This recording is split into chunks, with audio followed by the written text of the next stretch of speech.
أعوذ بالله من الشيطان الرجيم. بسم الله الرحمن الرحيم.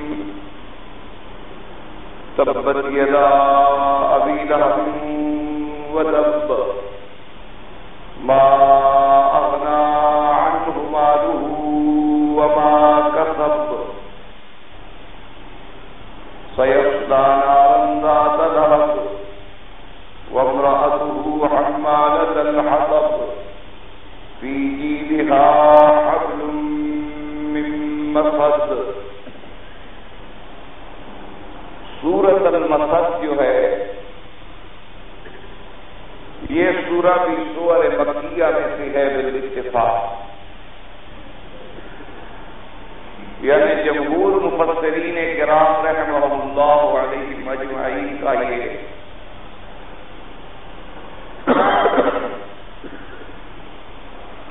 متفقہ فیصلہ ہے کہ یہ سور جو ہیں سور مکیہ ہیں جو ہجرت سے قبل نازل ہوئی حضور صلی اللہ علیہ وسلم. سورت سے پہلے آپ نے سورۃ النصر پڑھی. سورۃ النصر کے اندر بشارات تھی حضور صلی اللہ علیہ وسلم کے لیے اور مومنین کے لیے کہ اللہ تبارک و تعالیٰ کی مدد آپ پہنچی اور فتح مکہ جیسی عظیم فتح حاصل ہوئی. حضور صلی اللہ علیہ وسلم کی زندگی میں آپ کی حیات طیبہ میں حیات مبارکہ میں تقریباً پورا جزیرۃ العرب جو ہے وہ فتح ہو گیا. حضور پاک صلی اللہ علیہ وسلم کی زندگی میں خیبر، تبوک، جدہ، مکہ، یمن، بحرین اور ماہوالیہ، یہ تمام فتوحات جو ہیں وہ ہمارے آقا انعامدار خاتم الانبیاء رحمت للعالمین صلی اللہ علیہ وسلم کے حیات مبارک میں ہو گئی. مکہ بھی فتح ہو اور پھر بھی اللہ کی نصرت اور اللہ کی مدد اور اتنا شامل رہی کہ پھر سیدنا ابی بکر رضی اللہ تعالیٰ عنہ کے زمانے میں فتنہ ارتداد کو کچل دیا گیا اور فتوحات جو تھی وہ جزیرۃ العرب سے باہر نکل گئی.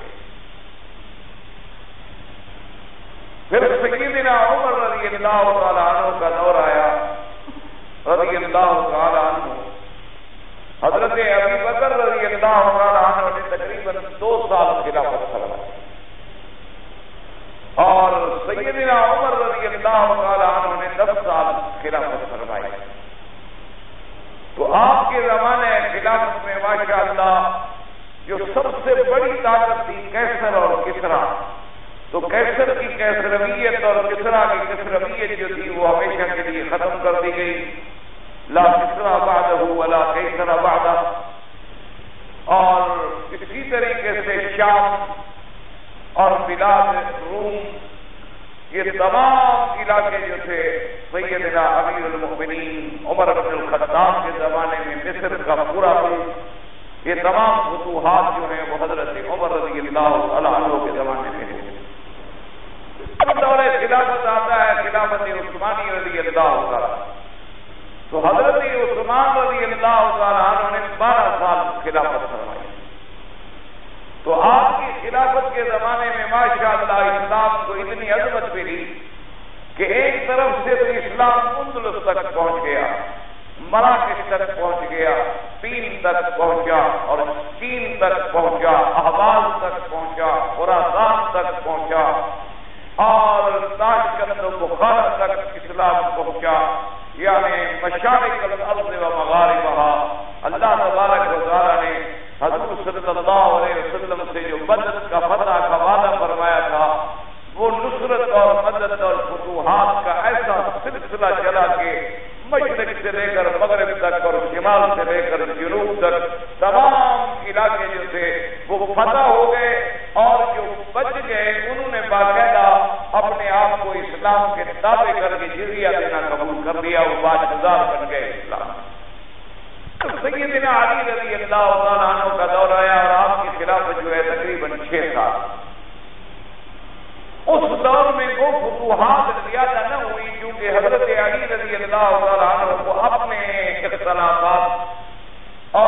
کے زمانے میں جو فرق پیدا ہوئے تھے، خوارج پیدا ہوئے، نواسق پیدا ہوئے، اسی طریقے سے اور فرق ضالہ پیدا ہوئے، رافض پیدا ہوئے، ان کے فتنوں نے حضرت کو اتنی الجھایا کہ حضرت علی رضی اللہ تعالیٰ عنہ باہر کو فتوحات کے لیے نہ نکل سکے، لیکن اسلام کو اتنی عظمت اسی طرح قائم رہی کہ کوئی دشمن بھی جرأت نہ کر سکا اسلام کے ملکوں کو چھیننے کی۔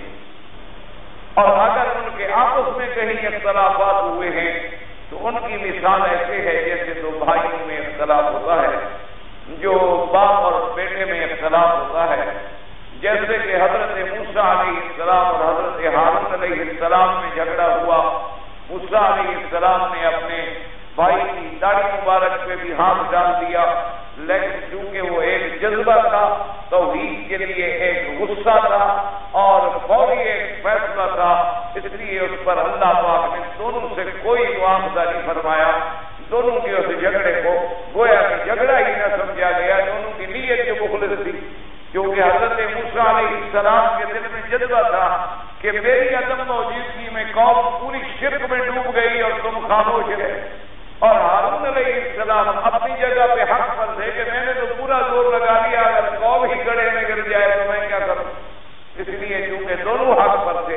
اسی طرح صحابہ کے جھگڑوں کو ہمیشہ کے لیے سمجھ لیں کہ حضرت علی رضی اللہ تعالیٰ عنہ، حضرت معاویہ رضی اللہ تعالیٰ عنہ، حضرت علی، سیدہ عائشہ، عبداللہ بن زبیر رضی اللہ تعالیٰ عنہ، ان کے درمیان جو لڑائیاں ہوئی ہیں، دونوں طرف سے اخلاص تھا، دونوں طرف سے صداقت تھی، دونوں طرف سے دونوں کی نیت صادقہ تھی، لیکن دشمنوں نے بھائیوں کو آپس میں لڑا دیا اور اللہ تبارک و تعالیٰ نے ان کے تمام اختلافات، تمام تشاجرات، تمام تخاصمات کے باوجود سب سے جنت کا وعدہ فرما لیا کہ رضی اللہ عنہم ورضوا عنہ، پر فرما دیا کلا وعد اللہ الحسنی، ہم نے ہر ایک سے وعدہ کر دیا ہے جنت۔ تو یہ بڑے فتوحات سے اسلام کے لیے، تو اس سورت مبارک میں تو ان فتوحات کی اور ان کامرانیوں کی خبر، اور اس کے بعد یہ سورت جسے آپ تبت یدا ابی لہب بھی کہہ سکتے ہیں اور سورت المثل بھی کہہ سکتے ہیں، اس سورت مبارکہ میں ان لوگوں کا بیان ہے کہ جنہوں نے حضور کی دشمنی کی، ان کو اللہ نے کیسے دنیا میں زوال دی۔ یعنی جہاں ایک طرف اللہ نے اسلام کو عظمت دی، ایک طرف اللہ نے فتوحات اور نصر مدد فرمائی، تو دوسری طرف جو حضور صلی اللہ علیہ وسلم کے ذاتی دشمن تھے، جن کو میرے مدنی پاک سے عداوت تھی، بغض تھا، اناد تھا، ان لوگوں کا انجام دنیا میں کیا ہوا اور ان کا انجام آخرت میں کیا ہوا۔ یعنی دو لفظوں میں یوں سمجھ رہے کہ پہلی صورت میں تھی نصرت و فتح مسلمین، اور دوسری صورت میں کیا ہے، نکبت و ذلت مشرکین، کہ مشرکین کے لیے ذلت، مشرکین کے لیے ہلاکت اور مشرکین کے لیے نکبت ہے۔ تو اس صورت مبارک کے اندر اسی کو اللہ پاک نے بیان فرمایا ہے۔ اور اس صورت مبارک کے شان نزول کے بارے میں حدیث مبارک میں آیا ہے کہ ایک دن آقا نامدار خاتم الانبیاء رحمت للعالمین صلی اللہ علیہ وسلم، ایک روایت مبارک میں ہے کہ صعد الصفا، آپ صفا پہاڑ پہ چڑھے، اور ایک روایت میں ہے کہ آپ فتح کی طرف چلے گئے اور کسی پہاڑ پہ چڑھے۔ لیکن زیادہ واضح بات یہی ہے کہ حضور صلی اللہ علیہ وسلم یہ صفا کی پہاڑی اب جو تھوڑی سی رہ گئی ہے، پہلے تو یہ بہت بڑا پہاڑ تھا، تو اس صفا کی پہاڑی پہ حضور صلی اللہ علیہ وسلم کھڑے ہوئے اور آپ نے بڑی بلند آواز میں فرمایا یا صباحا۔ یہ عربوں کے اندر ایک قاعدہ تھا کہ اس کلمے کے ساتھ اگر کوئی آدمی اپنے مکان کی چھت پہ، یعنی کوئی دشمن حملہ کرے یا مخالفین کا کوئی خطرہ ہو، تو عرب کے اندر یہ قاعدہ تھا کہ آدمی فوراً پہاڑوں پہ چڑھ جاتے تھے اور مکانوں پہ چڑھ جاتے تھے، اور اسی کلمے کو کہتے تھے یا صباحا، کیونکہ عام طور پہ لوٹ مار شب خون جو ہے وہ صبح کے وقت میں مارا جاتا ہے، کیونکہ یہ قاعدہ ہے جب خون مارے جاتے ہیں یا ڈاکے ڈالے جاتے ہیں تو وہ صبح کا وقت کیونکہ بڑی نیند اور غفلت کا وقت ہوتا ہے، ہر آدمی موسم کے اعتبار سے غافل ہو جاتا ہے اور ڈوب جاتا ہے نیند میں، اس وقت پھر دشمن چڑھائی کرتے ہیں۔ اس کی مناسبت سے لفظ صباحا کے ساتھ وہ لوگ آواز دیتے تھے اور اس کا فائدہ یہ ہوتا تھا کہ جہاں جہاں آواز پہنچی تھی سب لوگ جو ہے مدد کے لیے نکل آتے۔ تو میرے آقا نے خاتم الانبیاء نے سرکار مدینہ صلی اللہ علیہ وسلم نے جب پہاڑ پہ کھڑے ہو کے آواز بلند فرمائی تو سارے مکے والے نکلے، اور پھر حضور پاک نے باقاعدہ نام بھی دی کہ یا بنی فلان، یا معاشرہ قریش، یا بنو ہاشم، یا بنو عبد المطلب، آپ نے نام بھی لیا اور عمومی اعلان بھی فرمایا۔ تو تمام قریش دوڑے دوڑے بھاگے بھاگے پہاڑ کے قریب پہنچے کہ دیکھا حضور پاک صلی اللہ علیہ وسلم پہاڑی پہ جلوہ افروز ہے اور آپ نے آواز لگائی ہے۔ تو انہوں نے کہا حضور کیا بات ہے، خیر ہے، آپ نے کیوں پکارا؟ آپ نے فرمایا کہ بات سنو، اگر میں تمہیں ابھی خبر دوں کہ ایک لشکر آنے والا ہے جو آج یا کل تمہیں آ کے ہلاک کر ڈالے گا، تو کیا تم میری خبر کو مان لو گے؟ یعنی اتنی بڑی خبر کہ ایک دشمن آ رہا ہے اور کسی کو خبر نہیں، لیکن اگر میں یہ خبر تم کو دوں تو کیا میری خبر کو مانو گے؟ تو سب نے کہا کہ بالکل، اگر آپ یہ بات فرمائیں تو ہم یقیناً تسلیم کر لیں گے، کیونکہ ما جربنا الا صادقا عادلا، ہم نے اپنی زندگی میں آپ کو نہیں پایا مگر سچ بولنے والا، عدل کرنے والا۔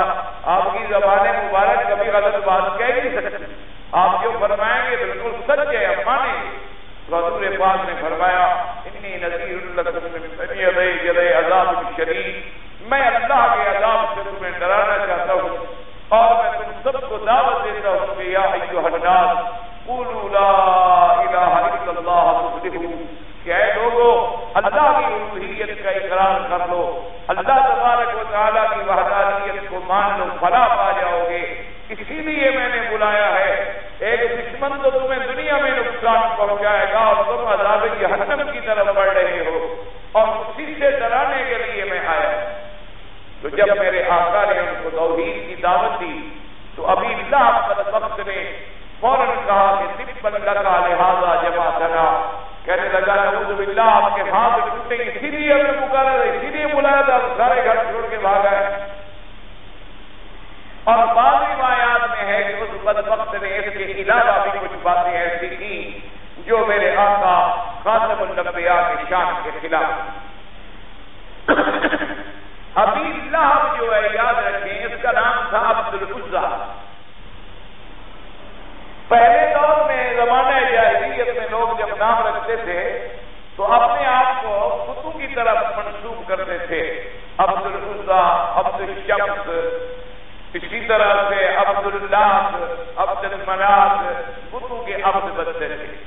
اللہ تبارک و تعالیٰ کی ابدیت کا اکرام نہیں کرتے تھے کہ عبداللہ، کیونکہ مسلمان تو اللہ کے بندے ہیں، مسلمان تو عبد الرحمن ہوگا، عبد الرحیم ہوگا، عبداللہ ہوگا۔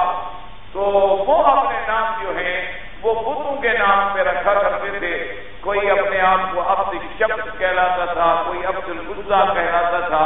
تو ابی لہب کا نام جو ہے عبد العزیٰ تھا، اور یہ عبد المطلب کا بیٹا ہے، ابن عبد المطلب ہے، اور رشتے میں عم رسول اللہ صلی اللہ علیہ وسلم، حضور صلی اللہ علیہ وسلم کا چچا۔ اور یہ ابی لہب جو ہے اس کی کنیت ہے، یاد رکھیں اس کا نام ابی لہب نہیں ہے، ابی لہب جو ہے یہ کنیت ہے اور اس کا نام جو ہے یہ عبد العزیٰ۔ اور یہ سب سے یعنی ویسے تو تمام کافر دشمن تھے میرے مدنی پاک کے، لیکن یہ بدبخت جو ہے باوجود اتنی قرابت کے، باوجود اتنے تعلق کے، سب سے بڑا دشمن تھا میرے آقا خاتم الانبیاء رحمت دو جہاں صلی اللہ علیہ وسلم۔ تو اسی بدبخت نے اس مجمع میں کہا کہ تبا لکا لہذا جمعتنا۔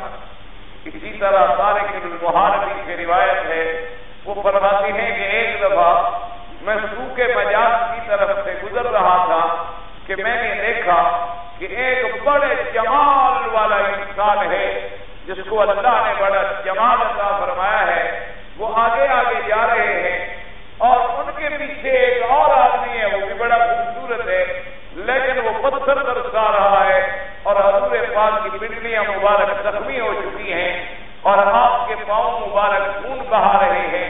تو میں نے لوگوں سے پوچھا کہ ما ھذا، یہ کیا بات ہے؟ انہوں نے کہا کہ ھذا محمد صلی اللہ علیہ وسلم، کہ یہ آگے جانے والے جو ہیں یہ تو محمد مصطفیٰ ہیں، یزعم انہ نبی، اور ان کا خیال ہے کہ وہ اللہ کے نبی ہیں، اور ان کے پیچھے پیچھے جو پتھر مار رہا ہے یہ ابی لہب ہے ابو رسول اللہ صلی اللہ علیہ وسلم، یہ ان کا چچا ہے، اور وہ کہتا ہے کہ نعوذ باللہ حضور دیوانے ہیں اور وہ دشمنی کر رہا ہے، اور حضور صلی اللہ علیہ وسلم آگے جا رہے ہیں اور کلمہ توحید کی دعوت دیتے ہوئے جا رہے ہیں، اور یہ ابی لہب برسر بازار آپ میں پتھر برسا رہا۔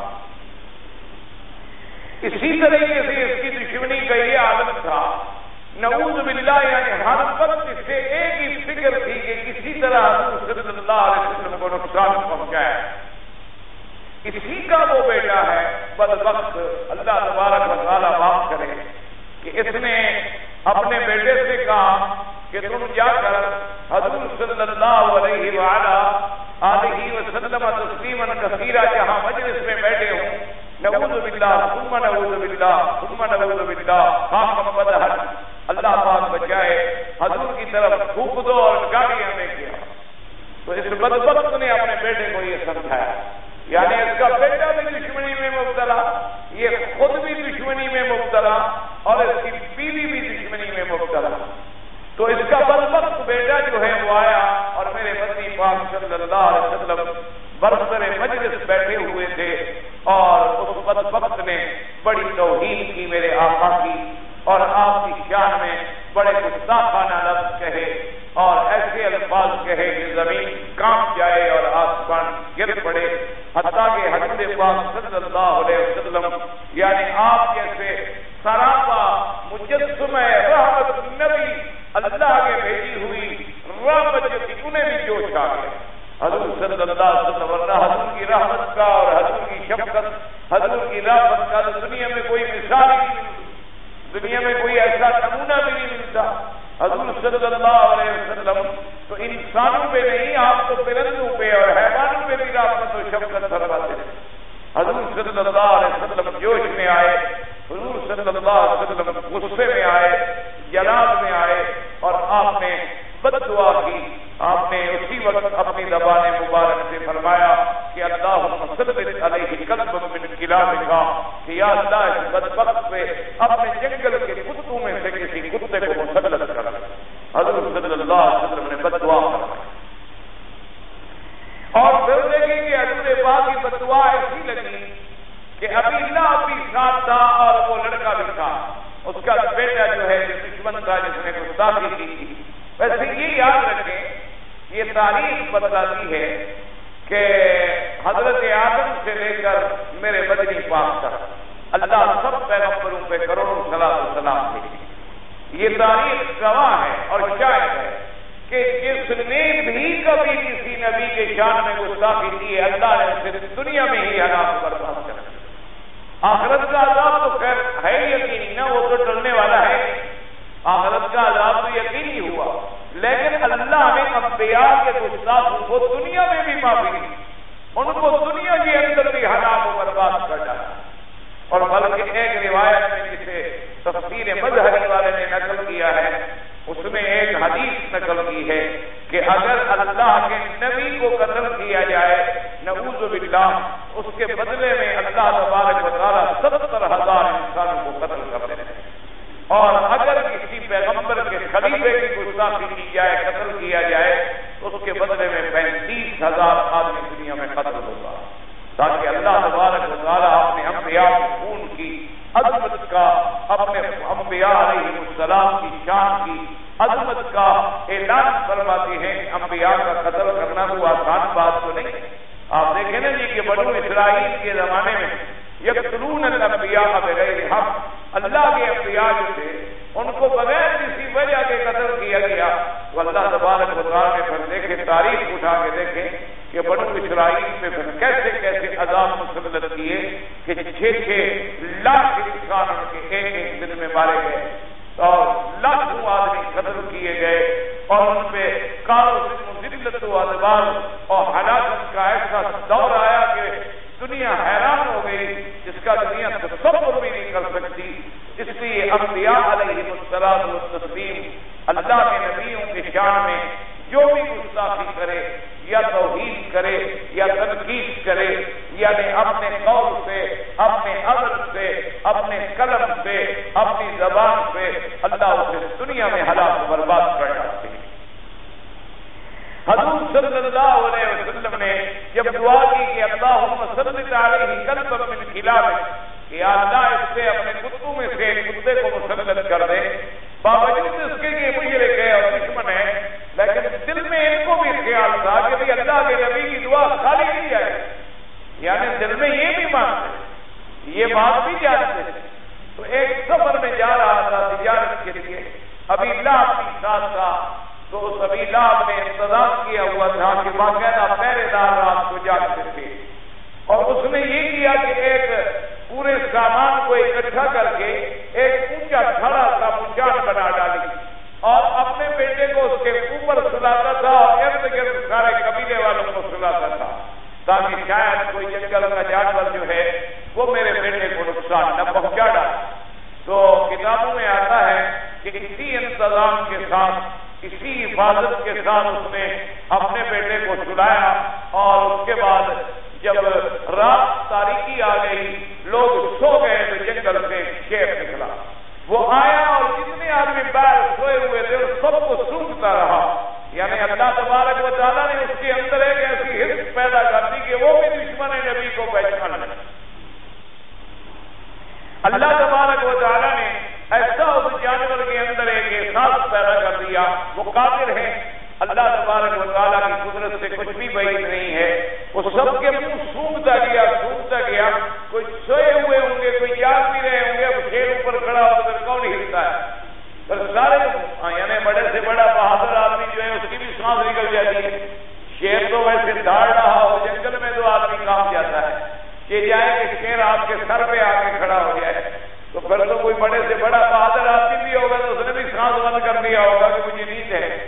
تو کہتے ہیں کہ وہ سونگتا اس نے دیکھا کہ یہاں تو وہ نہیں ہے گستاخ نبی, حالانکہ سارے کافر ہیں, سارے مشرکین ہیں, لیکن مشرک اور کافر ہونا علیحدہ بات ہے, گستاخ رسول ہونا علیحدہ بات. یہ ہمیشہ یاد رکھیں, کافروں پر بھی اللہ ایسے عذاب نہیں بھیجتا, کافروں پر بھی اس وقت عذاب آتا ہے جب وہ فساد کرتے ہیں, جب وہ حدود سے نکل جاتے ہیں, ورنہ جینے کا حق تو دنیا میں کافروں کو بھی ہے مسلمانوں کو بھی ہے. اس دنیا میں کافر بھی رہیں گے مسلمان بھی رہیں گے, لیکن جب کافر فساد کرے گا, جب کافر حدود اللہ سے باہر نکلے گا تو پھر اللہ کے عذاب آتے ہیں. کہتے ہیں اس کے بعد اس نے دور سے کھڑے ہو کے چھلانگ لگائی, سیدھا اوپر پہنچا پہنچان پہ, اور اوپر جا کے اللہ کے بیٹے کو ٹکڑے ٹکڑے کرتا, اور اس کے بعد بھاگ گیا, جنگل میں غائب ہو گیا. صبح جب بیدار ہوئے باقی, اب جناب انہوں نے دیکھا تو لاش کے اتنے ٹکڑے ہو چکے تھے کہ وہ تو گنے ہی نہیں جاتے تھے. اس نے تو پھر چیل پھاڑ کے وہیں پھینک دیا. شیر تو پھر شیر ہوتا ہے, اور پھر جب اللہ تبارک و تعالیٰ کا حکم ہو جائے تو پھر اس میں جو کرنٹ پیدا ہوگا اس کا کون مقابلہ کر سکتا ہے. تو ابھی لاب کا یہ بیٹا دشمن اور گستاخ تھا میرے آقا حضرت محمد مصطفیٰ صلی اللہ علیہ وعلا آلہ واصحابہ وسلم تسلیما کثیرا کثیرا. اور اسی طرح اس کی بیوی تھی جس کا ذکر اسی صورت کے اندر بھی موجود ہے. بعض علماء نے لکھا ہے کہ اس کا نام تھا اروا, اروا اس کا نام تھا, اور یہ ابی سفیان کی بہن, اور یہ بھی حضور صلی اللہ علیہ وسلم کے قریب تھی. خدا کی قدرت ہے کہ ہمیشہ حق والوں کے اپنوں نے ہمیشہ دشمنی کی. یہ خدا کی قدرت ہے کہ حق والوں کے اپنے ہمیشہ مخالف رہے, اور باہر والے آئے اور فیض حاصل کرتے, اور باہر والے آئے اور اپنی جھولی علامت سے بھر کے لے گئے, اور گھر والے جو تھے وہ محروم رہے. اسی لیے اقبال نے کہا تھا نا کہ بلال صہیب روم ابی جہل سے مکہ ان کے بلّہ جبیل، انہوں نے کہا کہ دیکھیں کہ بلال حبش سے آیا، صہیب روم سے آیا اور وہ جنتوں کے حقدار بن گئے، اور ابھی جہل مکے میں ہونے کے باوجود بھی جہنم کا سردار بن گئے۔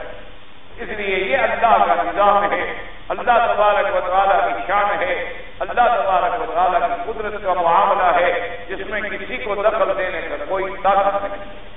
تو ان کی بیوی جو تھی اس کا نام اروا تھا اور ام جمیل اس کی کنیت، اور بعض علماء نے لکھا ہے کہ اس کا نام عورا تھا۔ بہرحال وہ بھی اپنے دور کی ایک بڑی حسین اور جمیل عورت تھی، اور بڑا اس کو اللہ نے جمال دیا تھا، اسی لیے اس کا لقب بھی ام جمیل بن گیا، اس کی کنیت بھی ام جمیل بن گئی۔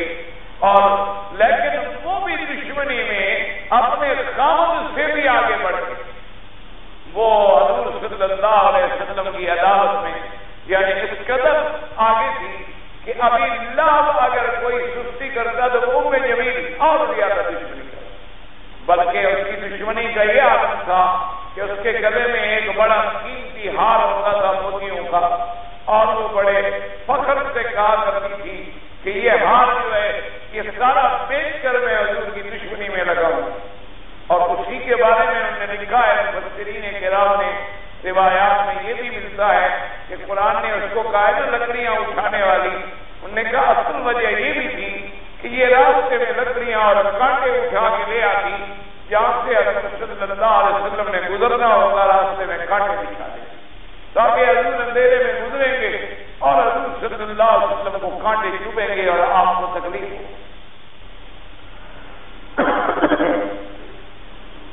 تو ابھی لہب نے اسی دشمنی کی بنا پر یہ کلمہ جو ہے زبان سے نکالا کہ حضور صلی اللہ علیہ وسلم نے آقا انعامدار خاتم الانبیاء صلی اللہ علیہ وسلم نے جب فرمایا کہ یا ایھا الناس قولوا لا الہ الا اللہ تفلحوا، کہ لوگوں اللہ کی وحدانیت کا اقرار، اللہ کی الوہیت کا اقرار کرو تم کامیاب ہو جاؤ، اور تمام عرب و عجم جو ہے وہ تمہارے قدموں میں ہوگا۔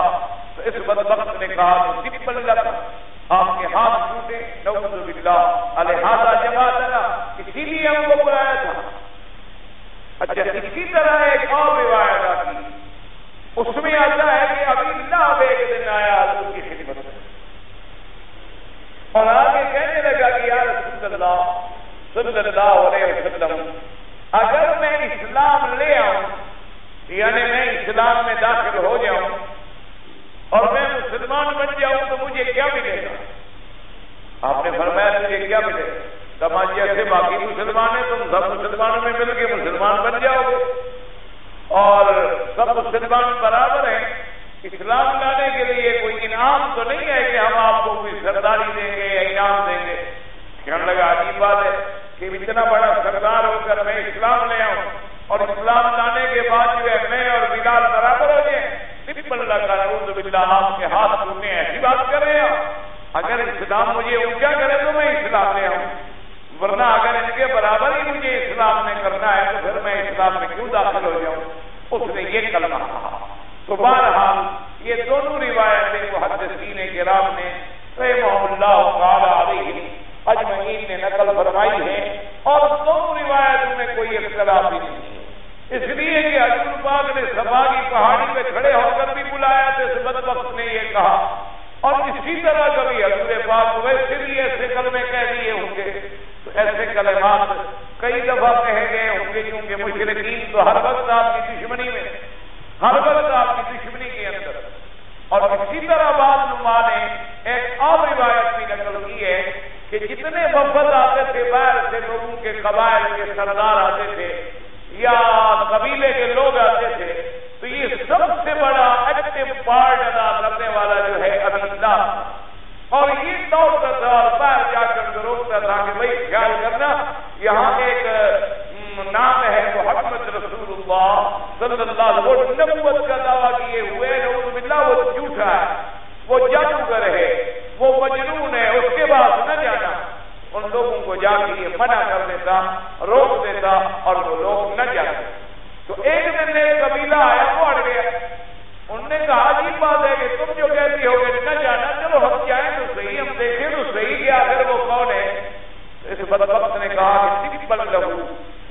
پھر لہو ہلاکت ہو اس کے لیے. کننا نعالجہ ہم ابھی تک ان کا علاج کرا رہے ہیں, وہ تو بیمار ہیں, ان کا تو نعوذ باللہ اثر ہے ان کے دماغ پر, ابھی تک ہم ان کا علاج کرا رہے ہیں لیکن ان کے ہاتھ ٹوٹے ابھی تک وہ ٹھیک ہی نہیں ہوتا. تو بعض علماء کرام نے علیہم رحمۃ اللہ علیہم اجمعین نے ابیلہ بدبخت کا ایک کلمہ بھی نقل کیا ہے, اور یہ کلمہ بھی کوئی دور نہیں ہے کہ وہ اس بدبخت نے یہ بھی کہا ہو اور وہ بھی کہا ہو, چونکہ دشمن تو دشمن ہے, جس کے دل میں عداوت گھر کر چکی ہو, جس کے دلوں کے اندر بغض نے ڈیرا ڈال دیا ہو, اس کی زبان سے ایسے کلمات ہی نکلیں گے اور کیا نکلیں گے. کیونکہ جو آدمی دشمن اسلام ہو, جو آدمی دشمن محمد پاک, جس میں اس نے توحید کی میرے آقا محمد رسول اللہ, اس بدبخت نے جس میں توحید کی امہات المؤمنین کی, حضور صلی اللہ علیہ وسلم کے ازواج مطہرات کی. اسی طریقے سے ہر دور میں لوگ پیدا ہوتے رہے. پہلے بھی ایک ہندو پیدا ہوا تھا جسے غازی علم الدین شہید نے جا کر ٹکڑے ٹکڑے کر ڈالا, جس نے رنگیلا رسول نامی ایک کتاب لکھی تھی. اور اسی طرح اور بھی دنیا کے اندر بڑے بڑے دشمن پیدا ہوئے ہیں اور پیدا ہوتے رہیں گے قیامت تک, کیونکہ ہمیشہ یہ قاعدہ ہے کہ جب تک حق والوں کا کوئی دشمن نہ ہو تو پھر حق نکھر کے کیسے سامنے آئے گا. یہ تو کہتا ہے کہ آخر اندھیرا ہوگا تو سورج بھی چمکے گا, ظلمت نہ ہو تو پھر روشنی کی کیا قیمت ہے, اگر کذب نہ ہو تو پھر صدق کی کیا قیمت ہے, اگر باطل مقابلے پہ نہ ہو تو پھر حق کی کیا قیمت ہے. لیکن یہ سنت اللہ ہے کہ ہمیشہ حق کا غلبہ ہوگا اور باطل مٹ جائے گا, اور دشمن رسول کبھی فرا نہیں پا سکتا, نہ دنیا کے اندر اور نہ آخرت کے اندر. تو جب ابی لہب نے بہرحال یہ کہا, اللہ تبارک و تعالی نے قرآن مقدس میں یہ سورت اتاری. اللہ نے فرمایا تبت یدا ابی لہب و تب, تبت یدا ابی لہب و تب. تبت کا معنی ہوتا ہے ٹوٹے تیرے ہاتھ, ٹوٹے تیرے ہاتھ ابی لہب و تب, اور ٹوٹ گیا. یعنی یہ جب اللہ فرما دے تو بات ختم ہو گئی, اس لیے 2 دفعہ لفظ آیا. فرمایا تبت یدا ابی لہب و تب. اب علماء نے فرمایا تبت بمعنی خسرت, تبت بمعنی ضاعت, تبت بمعنی ضالت, تبت بمعنی ہلاکت. حضرت یدا ابی لہب, یا کو یہاں ہے نا یدا, تبت یدا ابی لہب, یدا کہتے ہیں ہاتھوں کو. تو ہاتھوں کا یہ ایک قاعدہ ہوتا ہے محاورات عرب میں کہ کبھی جز بولا جاتا ہے, مراد کل لیا جاتا ہے. کیونکہ عام طور پہ آدمی تمام لینا دینا پکڑنا کھانا پینا ہاتھوں سے کرتا ہے. صرف یہ مراد نہیں کہ ہاتھ ٹوٹے اور باقی کچھ ہی نہ ٹوٹے, مراد یہ ہوتا ہے کہ تبت یدا یعنی ابی لہب تو ہلاک ہو, برباد ہو, تبا اور ہلاک ہو, برباد ہو گیا. اللہ تبارک و تعالیٰ نے قرآن مقدس میں یہ سورت مبارک نازل, اور جب یہ سورت نازل ہوئی اور بچے کی زبان پہ آ گئی, اس نے تو ایک دفعہ کہا تھا نا میرے مدنی پاک کو تب بنا. اللہ نے قرآن نازل فرما دیا کہ قیامت تک ہر مسلمان پڑھتا رہے گا, اس ملعون پہ لعنت بھیجتا رہے گا.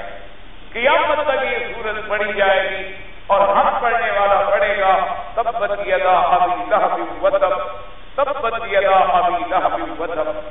اسی لیے علماء نے فرمایا کہ قرآن میں غور کریں کہ انبیاء کی جب گستاخی ہوئی یا صحابہ کی گستاخی ہوئی تو جواب اللہ نے دیا.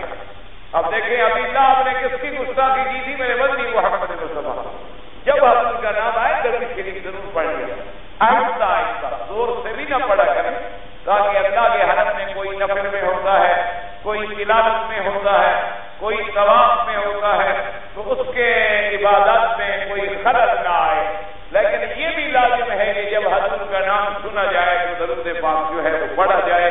حضور نے فرمایا سب سے بڑا بخیل وہ ہوتا ہے جو میرا نام سنے اور مجھ میں درود پاک نہ بھیجے, اس سے بڑا بخیل کوئی. اور پھر جب آپ درود بھیجیں گے تو اللہ کی نعمتیں نازل ہوں. درود پاک سے بڑی نعمت کوئی نہیں ہے, اس لیے کثرت سے درود پاک پڑھا کریں, چلتے ہوئے, بیٹھتے ہوئے, گھر جاتے ہوئے, آتے ہوئے, حرم میں, طواف میں, ہر مقام پہ درود شریف. اور درود پاک جو نماز میں پڑھتے ہیں وہ سب سے افضل ہے.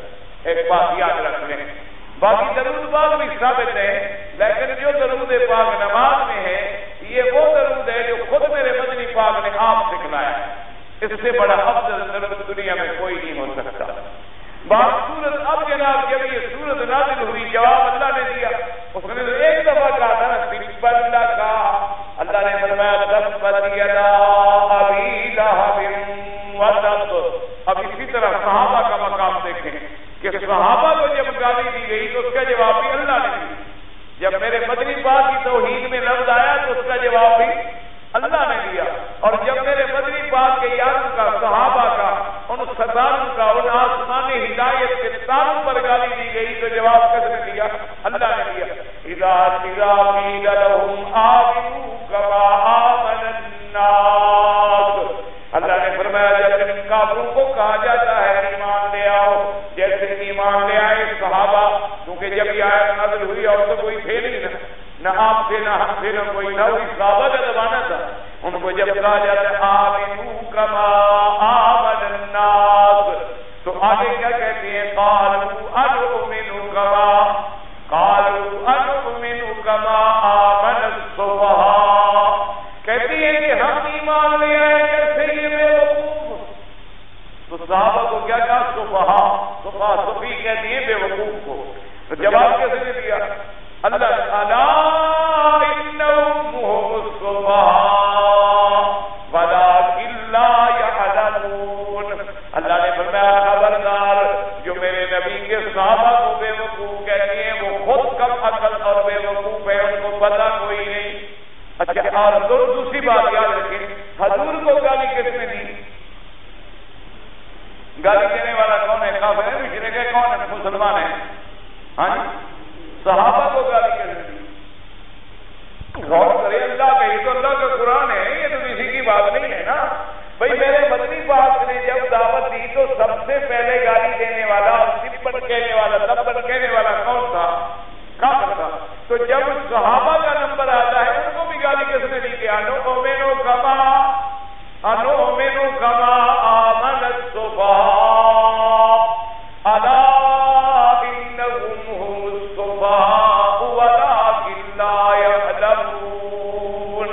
تو معلوم ہوا کہ نبی کی گالی دینے والا بھی کافر ہو سکتا ہے اور صحابہ کو گالی دینے والا بھی کافر ہو سکتا ہے۔ مسلمان سے تو امید ہی نہیں ہو سکتی کہ وہ صحابہ کی شان میں گستاخی کرے، صحابہ کی شان میں کوئی بات کہے، صحابہ کی شان میں کوئی بے ادبی کا لفظ لے آئے، سوال پیدا نہیں ہو سکتا۔ اس لیے علماء نے لکھا ہے کہ جب بھی صحابہ پہ سب و شتم ہو یا صحابہ پہ تبرہ ہو یا صحابہ کی شان میں کوئی غلط لفظ کہا جائے تو سمجھیں کہ کفر کی بو آ رہی ہے۔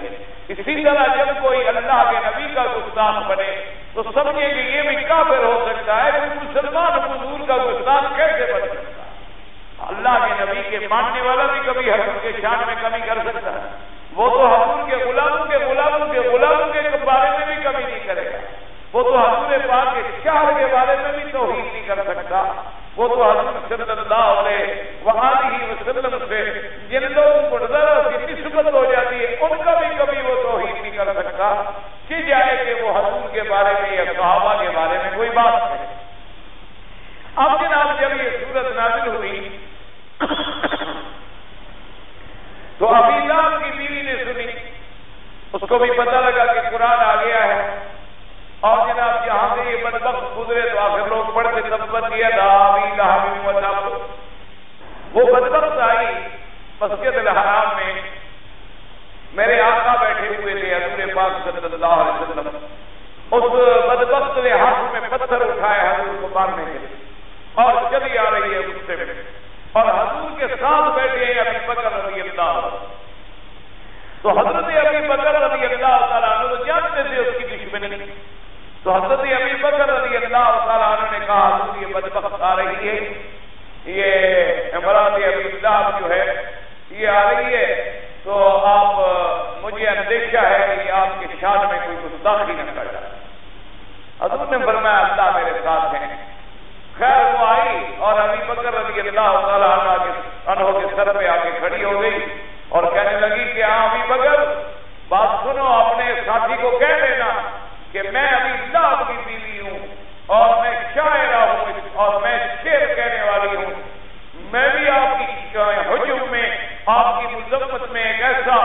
قصیدہ لکھوں گی کہ پورا عرب اس کو پڑھے گا، اور دیکھو یہ میں پتھر لے کے آئی تھی، اگر آج مجھے حضور نظر آ جاتے تو میں ضرور آپ کے چہرے مبارک پہ یہ پتھر مارتی۔ حضور صاحب بیٹھے ہوئے ہیں ابو بکر، اور وہ یہ باتیں کہتی کہتی چلی گئی۔ جب واپس چلی گئی تو ابو بکر رضی اللہ تعالیٰ عنہ نے عرض کیا کہ یا رسول اللہ آپ تو میرے ساتھ بیٹھے ہوئے تھے، فرمایا اللہ نے میری حفاظت فرما دی، اس کو ادا کر دیا، مجھے نہیں دیکھ سکتی۔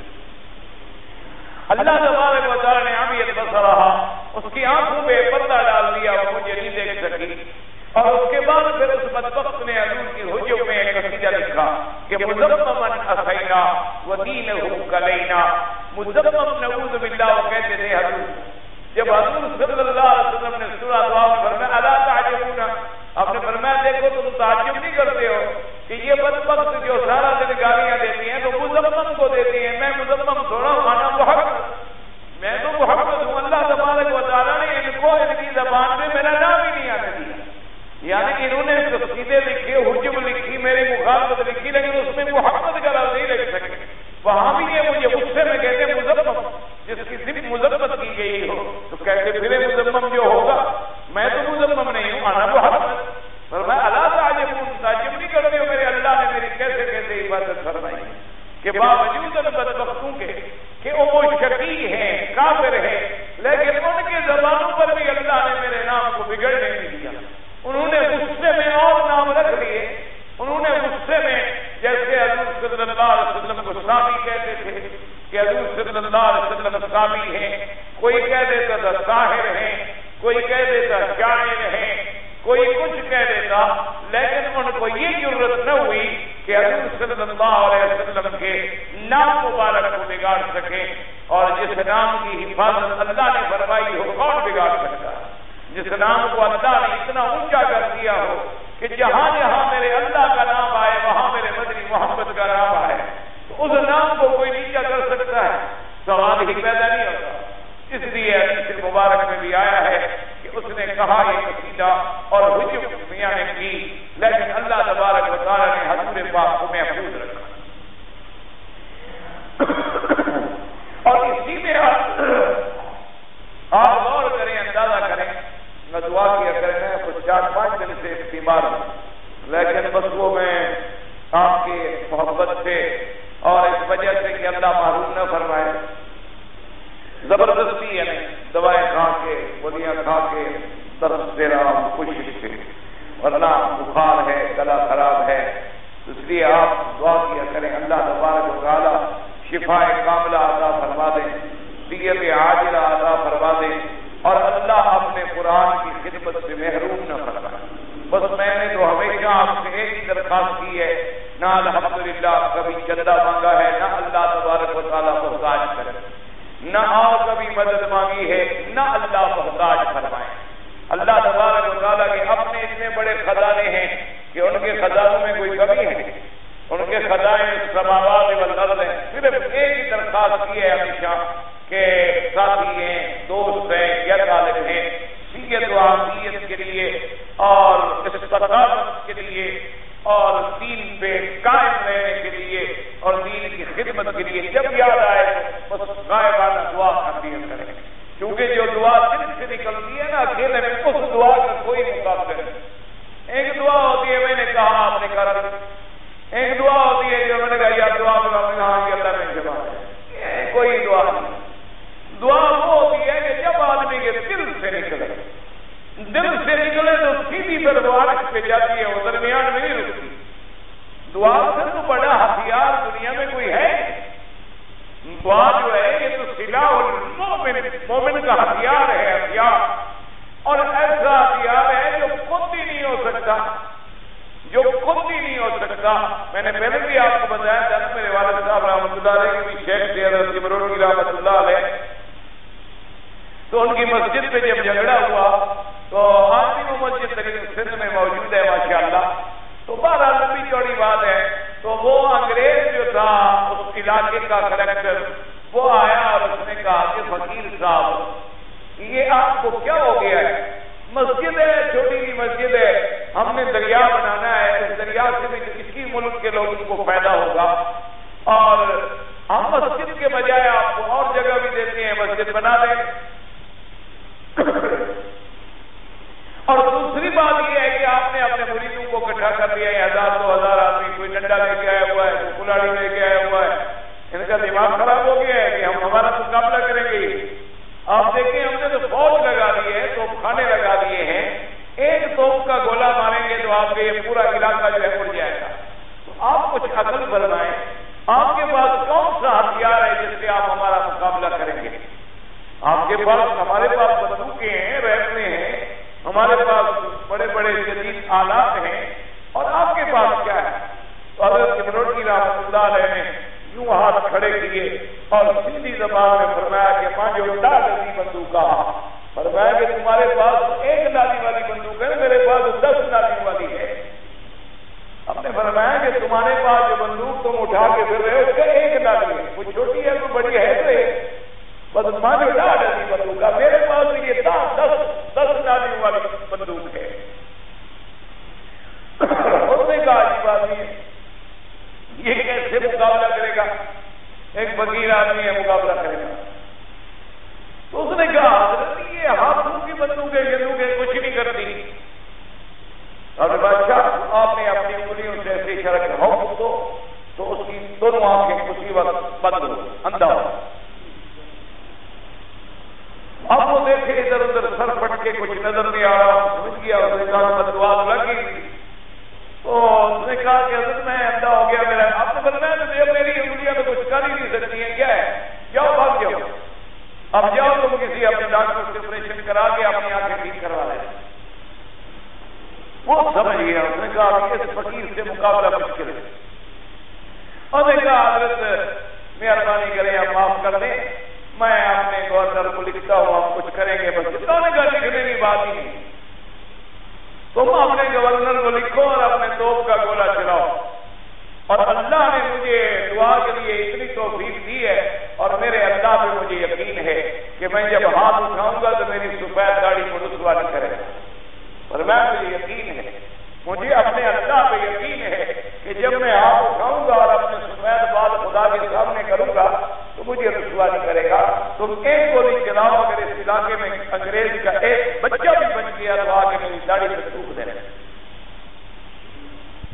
لکھا ہوا مسجد چھوڑ دو، اس سے مقابلہ نہ کرو۔ انگریز بڑا دانا دشمن تھا، وہ دانا دشمن تھا، وہ کچے بچے پیر تو نہیں مانتا تھا، لیکن صحیح لوگوں کو وہ بھی جانتا تھا کہ جو صحیح لوگ ہیں ان کو انہوں نے کہا چھوڑ دو، مسجد کھڑی رہے، بس دریا کو چھوڑ دو، دریا کا رخ جو ہے موڑ ڈالو، مسجد اپنی جگہ کھڑی رہے، بنے نہ بنے بارہ اس کا مقابلہ کرنا ہے۔ تو یہ دعا سے بڑی کوئی چیز ہے،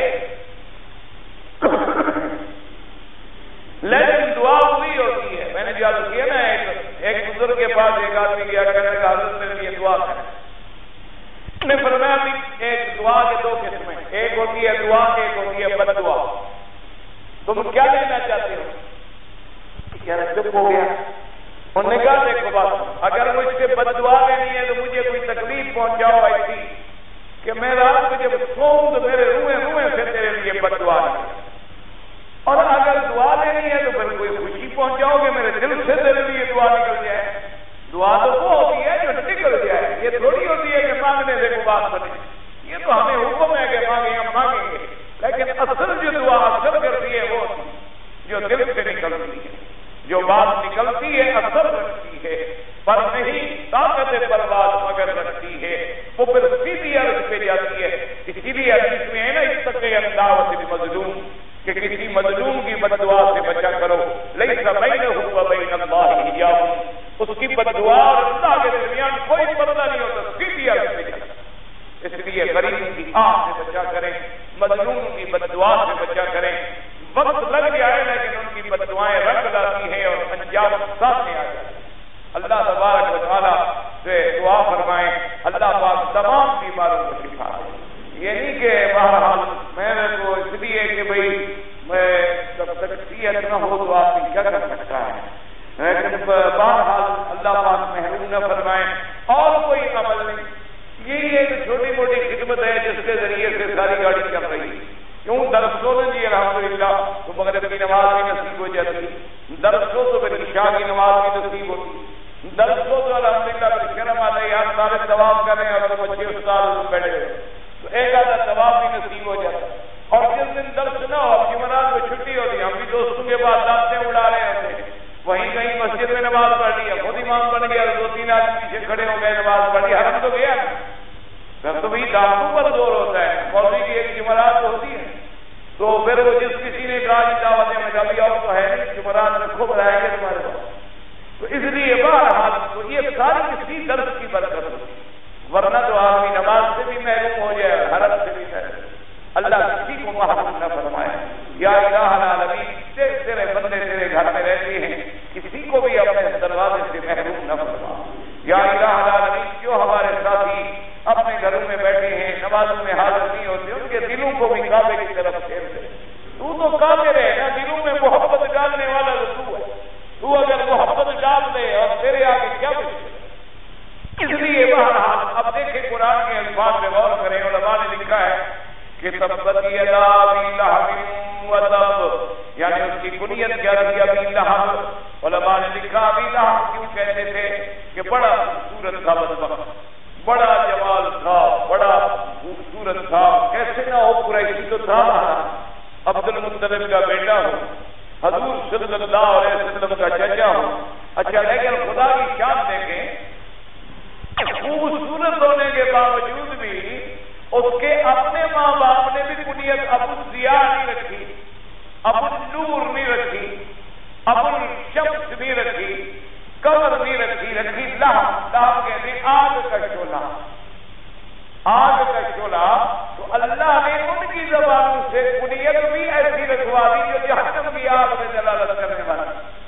حالانکہ اس کا چہرہ چمکتا تھا تو کہہ سکتے تھے ابو نور ابو ضیاء ابو الشمس ابو القمر اور بھی کئی لفظ آ سکتے تھے لیکن انہوں نے بھی کنیت وہی رکھی ابی لہب کہ کنیت جو تھی یعنی شعلے کا باپ آگ کا شعلہ اور شعلے کا بھی باپ تو نتیجہ بھی وہی ملا کہ دنیا کے اندر بھی بربادی اور آخرت میں بھی جہنم کی آگ اس لیے خدا کی حکمتیں ہیں اللہ تبارک و تعالیٰ نے بھی اس کی اسی کنیت کا ذکر کیا کہ تبت یدا ابی لہب وتب اور تبت یدا ابی لہب وتب اللہ پاک نے فرمایا ہاتھ ٹوٹے یا یہ ترجمہ ہوگا کہ ہلاک ابی لہب اور ہلاک ہو گیا اچھا اس دشمن رسول پر کیسی بیماری آئی کہ یہ جنگ بدر کے تقریباً 7 دن بعد ایک تو جنگ بدر کا داغ تھا کہ بدر میں سردار مارے گئے کفار مارے گئے ابھی جہل مارا گیا کفر کی قوتیں ٹوٹ پھوٹ گئی ایک وہ درد تھا ایک اللہ نے اس کو ایک چھوٹا سا پھوڑا نکالا اس کو عربی میں کہتے ہیں عدسہ کہتے ہیں عدس کہتے ہیں دال یہ جیسے چھوٹا سا ایک دانہ تھا ایک چھوٹا سا اور وہ طاعون کی گرتی جسے کہتے ہیں وہ ایک جناب چھوٹا سا پھوڑا نکلایا عجیب سا اور سارے بدن پہ پھیلتا گیا اب جناب وہ بدن ٹوٹنے لگ گیا اور اتنی بدبو ہو گئی کہ اپنے بیٹے بھی ساتھ نہیں جا سکتے اتنی بدبو ہو گئی حتیٰ کہ اسی حال میں پڑ گیا اور انہوں نے زندگی میں ہی اپنے خاندان نے اٹھا کے مکے سے باہر پھینک دیا کہ اس کی بدبو میں کون بیٹھے نہ کوئی بیٹھنے کے قابل ہے نہ کوئی قریب آنے کے قابل ہے اب جب وہ بدبخت مر گیا تو اپنی اولاد رشتے داروں کو بھی یہ طاقت نہیں ہوتی تھی کہ جا کے اس کو کہیں گڑھے میں دبا ڈالے انہوں نے پھر کچھ حبشے کے غلاموں کو کرائے پر کیا ان سے کہا کہ اتنے تمہیں پیسے دیں گے اس بدبخت کی جو ناش ہے جو مردہ ہے بدبخت کا اس کو جا کے زمین میں دبا ڈالو انہوں نے پہلے گڑھا کھودا گڑھا کھونے کے بعد بڑی بڑی لکڑیاں لے آئے وہ بھی قریب نہیں جا سکے وہ بھی بڑی بڑی لکڑیاں لے آئے اور لکڑیوں سے گھسیٹ یہ اٹھا کے گڑھے میں پھینکا اور اوپر سے پتھر پھینک کے بدبخت کو ہمیشہ کے لیے بند کیا اس لیے قرآن نے فرمایا تبت یدا ابی لہب وتب ہلاک تیرے ہاتھ ابی لہب ہلاک ہو گیا ما اغنا عنہ مالہ وما کسب اور نہ بچا سکا اس کا مال کو اور نہ جو اس نے کمایا تھا کوئی چیز بھی کام نہ آ سکی تو اس صورت میں حضور کے اس دشمن کی ہلاکت و بربادی کا ذکر ہے اللہ تبارک و تعالی گستاخی رسول سے کیا گستاخی اصحاب رسول سے قیامت تک بچائے. اللہ ہمیں حضور کی محبت کا ذرہ نصیب فرما دے. کہتا ہے کہ جب ہم سجدہ کرتے ہیں تو ناک زمین پر لگانی چاہیے. یہ بھی کوئی سجدہ آپ نے سنا ہے کہ ناک اوپر ہو اور سجدہ ہو؟ اللہ کے بندے پیشانی بھی ناک بھی ہر چیز زمین پر لگے گی تو ناک تمہاری زمین پہ لگ جانے سے پیشان میں کمی آ جائے گی. منافق کی 3 نشانیاں جو حضور نے بیان فرمائی ہیں. اذا حدث کذب، جب بات کرے تو جھوٹی کرے، اور جب وعدہ کرے تو جھوٹا کرے، اور جب امانت رکھو تو خیانت کرے. میت کے اوپر جو کلمہ وغیرہ لکھتے ہیں، آیت الکرسی لکھی ہوئی چادریں ڈالتے ہیں، بدعت ہے، بالکل بدعت ہے، بالکل ناجائز ہے. یہ تو رواج ہے، لوگوں میں بن پڑا ہے. اچھا اب لوگوں کا ہے کاروبار کہ لوگ خریدتے ہیں تو چل رہی ہیں ماشاء اللہ. اسی لیے میں نے عرض کیا تھا نا کہ یہ بدعت بڑھتے بڑھتے بڑھتے بڑھتے اب اس حد تک جا پہنچی ہے کہ آپ کے اپنے ملک میں جو چادریں بنتی ہیں بزرگوں کی بازار میں ڈالنے کے لیے، اس پہ لکھا ہوتا ہے وما ارسلناک الا رحمۃ للعالمین. حالانکہ یہ آیت کتاب کس کو ہے؟ محمد مصطفیٰ. تو اس خطاب والی آیت لکھ کے کسی اور پہ ڈالنا، نعوذ باللہ ثم نعوذ باللہ، ایک چادر ڈالنے کا گناہ، اور دوسرا اس پر ایک ایسی آیت لکھنا جو خاص لقب ہے اور خطاب ہے میرے مدنی محمد مصطفیٰ صلی اللہ علیہ وآلہ آلہ وسلم تسلیما. اچھا امام سے کہیں اگر میں یہ عقیدہ رکھوں کہ فلاں بزرگ جو ہے میرے مدنی کے برابر ہے، یہ گستاخی ہے یا تعریف ہے؟ جب ہم بزرگ کو اسی آیت کا مستحق بنائیں جو میرے مدنی محمد مصطفیٰ کے تھی، تو برابری کے ہم قائل ہوئے. گستاخی کی ہے تعریف. اس لیے اللہ کے بندے یہ ادب نہیں ہے، یہ توہین کر رہے ہیں. اللہ پاک سے دعا کریں اللہ حق بات سمجھنے کی توفیق. دیکھو نا جی، حضرت نے فرمایا کہ میرا نام رکھو تو کنیت نہ رکھو. اگر کنیت رکھو تو نام نہ رکھو. مثلا حضور کی کنیت تھی نا ابو القاسم صلی اللہ علیہ وسلم، اور نام تھا میرے مدنی پاک کا محمد احمد. تو آپ نے فرمایا کہ اگر بچے کا نام رکھو محمد تو رکھو، لیکن یہ نہ کرو کہ اس کا نام ابو القاسم بھی رکھو اور محمد بھی رکھو. کنیت بھی اور نام کو اکٹھا نہ کرو. کیوں؟ تاکہ نعوذ باللہ دشمن کو یہ شائبہ نہ ہو کہ یہ دوسرے نبی کے برابر مقابلے میں آ گیا. یعنی نام میں بھی مقابلہ نہ کرو. یہ جائے کہ قرآن کی وہ آیت جو اللہ نے میرے نبی کے لیے اتاری ہو تو بزرگوں کے اوپر ڈال دو، اور پھر ہم روکے ہم وہابی تم عاشق. اب خدا جانے ہم کیا کریں. خرد کا نام جنوں رکھ دیا اور جنوں کا نام خرد. جو چاہے تیرا حسن کرشمہ ساتھ کرے. بھئی ہم کہتے ہیں کہ رحمت للعالمین کس کا لقب ہے؟ اللہ کے کعبے ٹھنڈے دل سے سمجھو، وہابی بریلوی کے جھگڑے میں نہ پڑو. وما ارسلناک الا رحمۃ للعالمین، یہ اللہ کا قرآن ہے اور کس کو خطاب ہے؟ تو کسی اور کو ہم کہہ سکتے ہیں کہ وہ بھی رحمت للعالمین ہے؟ اس لیے میرے عزیز یہ گستاخی ہے. ان لوگوں کو سمجھائیں، ان لوگوں کو محبت کے ساتھ بدلائیں کہ یہ توہین ہے میرے مدنی پاک کی. قرآن کریم میں بعض مقامات پر لکھا ہوتا ہے معانقہ عند المتاخرین، یعنی متاخرین متقدمین جو قاری گزرے ہیں ان کے نزدیک، یعنی اصطلاحات ہیں قرآن. کسی قاری کے پاس لے جاؤ تو تمہیں سمجھا دے گا.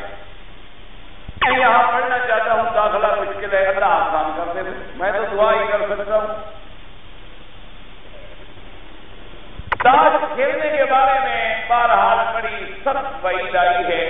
وہ کہاں نے لکھا ہے کہ جیسے آدمی فلسطین کے اپنا خون میں ہاتھ ڈبو ڈالے، اور بعض لوگوں نے زنا کے برابر جا کر لکھا ہے.